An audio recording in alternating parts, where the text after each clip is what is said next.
Hey everyone, you just got finished reading Scrubbing in Maine and Selling in Minnesota, so of course now it's time to go over the discussion questions, as you've already done those as well. So I'm going to jump right into it.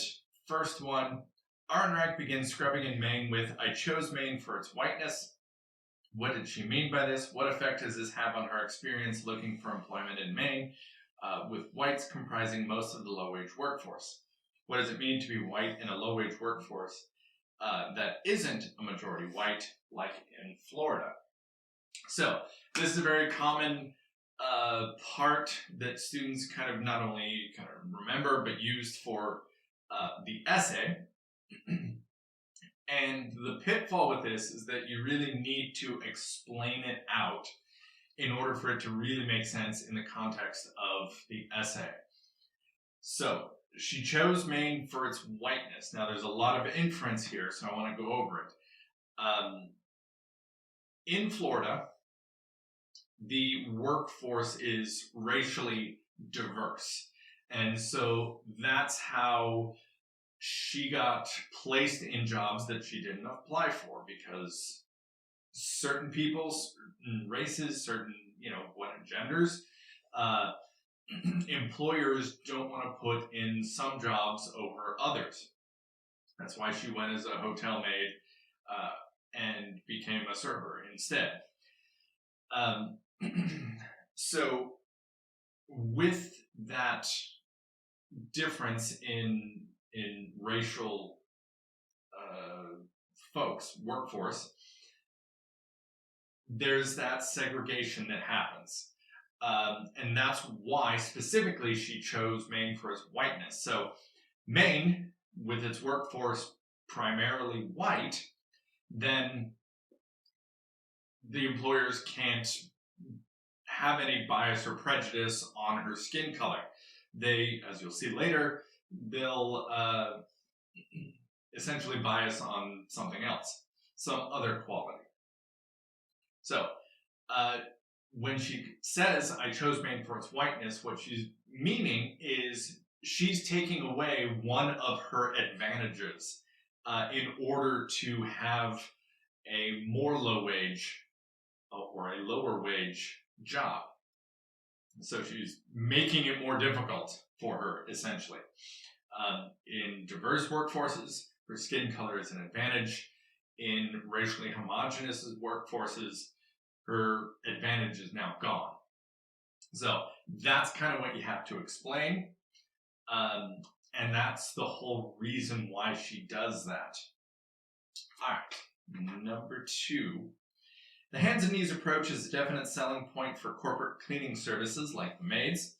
The author writes, "Explain why this old-fashioned way of house cleaning is thus appealing. Why does it seem to, as Ehrenreich puts it, gratify the consumers of maid services?" Okay, so there's a few aspects of this here. The first one, explain why this old-fashioned way of house cleaning is thus appealing. Well, for the most part, when we pay for a service, we like to know that the people providing that service is maybe not like working the hardest ever, but working hard to kind of provide that service. So we at least want it to look like they're working hard, whether or not they actually are. And if you read the footnote on the maids and their techniques, you know that there's not really a whole lot of cleaning that the maid service actually does.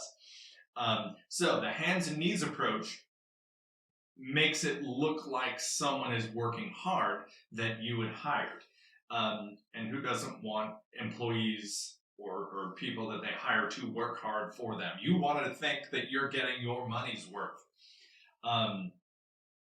So that's one aspect of it. The other aspect of it is essentially classism. There's a scene with the author and Miss W where Miss W is literally standing over Barbara Ehrenreich as she's on her hands and knees cleaning the floors. And so it's very much a status symbol to, one, be able to hire someone, and two, able to hire someone to do those menial chores that you don't want to do and you don't like doing. And so there's that kind of aspect of it that's a little less sinister. But the final one is that, as I kind of mentioned before, Mrs. W is literally standing over, and figuratively, she is above the maids, and in this case, the author. So there's an I'm better than you because I don't have to do the physical hard stuff that you have to do. There's an I'm better than you aspect of it is, and I'm so successful I can hire other people to do the things that I don't want to do. So, couple of different things. There's all sorts of kind of complexities with a lot of these. So try to look out for all of these things. Number 3, buying groceries with a voucher at a Shop and Save in Maine. Ehrenreich notes of the checkout woman ringing up her purchases. I attempt to thank her, but she was looking the other way at nothing in particular. What might such body language mean? Why, if at all, is it telling? Do we as a society look the other way at nothing in particular at other groups? So, first one, and I don't know if you guys have had this or seen this happen before. I attempt to thank her, but she was looking the other way at nothing in particular. Now that's kind of demeaning.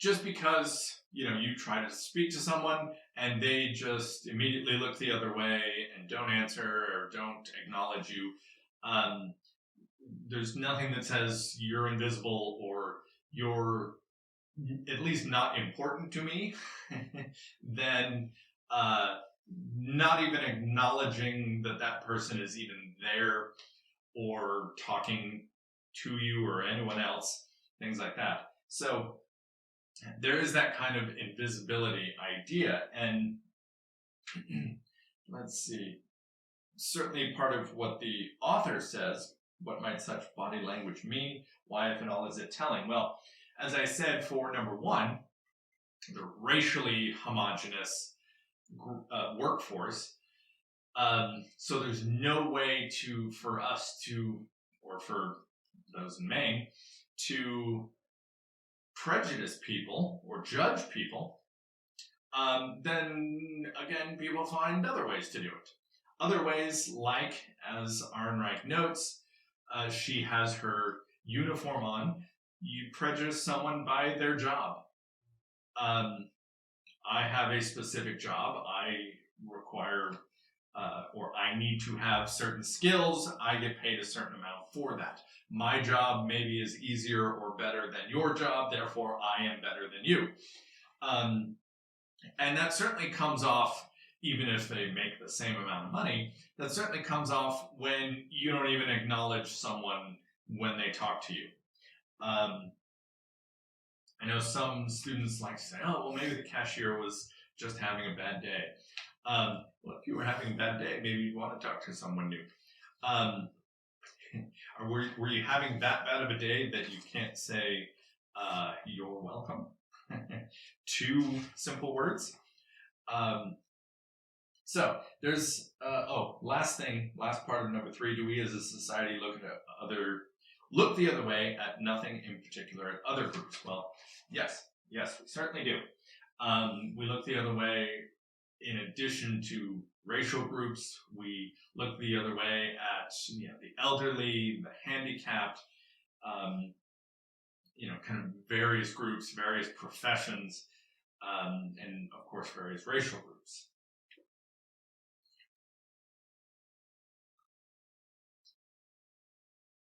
Okay, number 4. During her visit to Maine, Ehrenreich needs help buying food while her check is withheld for the first week of employment. What difficulties does she find in trying to find help? What does she mean when she says, it takes a not too terribly poor person to find it?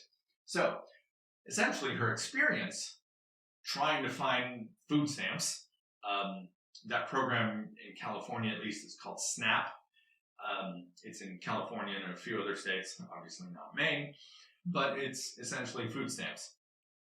And so, of course, there's a phone number that she called. She got the runaround. She got transferred to, 2 or 3 different departments or programs.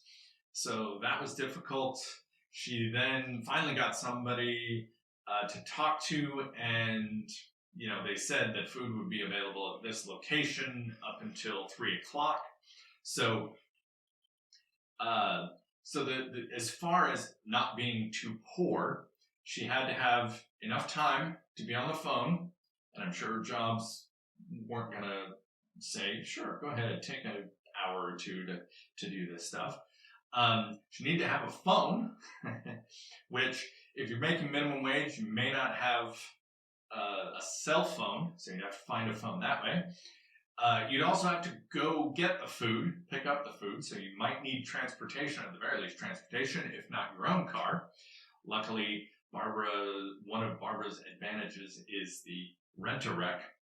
And then, of course, you have to have time, since the place closed at 3 o'clock, to possibly take off work and go get the food, go get that help. So you needed a bunch of time, and if you have to take off work, then that's less money. You needed a car, you needed a phone, things like that. So it's not too accessible for people who don't have those resources, or who can't take off work for that amount of time. And so you have to be poor, right? You have to need the food, but you can't be too poor that you can't go get it and spend time and resources and do this stuff. All right, number 5. After Holly hurts her ankle and the author argues with her to cease working, Holly finally calls Ted. While on the phone, Holly weeps and apologizes to Ted for her injury. Does this apology to Ted seem strange, and why? Does Ted's approval mean so much to the employees at the Maids? Yes. Yes, it does. Even though Ted doesn't come off as a particularly nice guy, he's not necessarily looking out for the maids themselves. He often, anytime there's a problem, he just says work through it. He doesn't try to solve any of the problems or anything. So when Holly hurts her ankle, she apologizes to Ted. Now, as we mentioned before, if you have a group of people like the maids who feel like they're demeaned, who feel like they're invisible to society, to employees, to the folks who houses they clean, then really any sort of attention, any sort of approval, any sort of praise and care is really quite significant.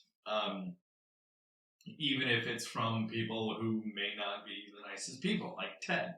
So, she's apologizing to Ted because he's the only one that would give them any sort of recognition.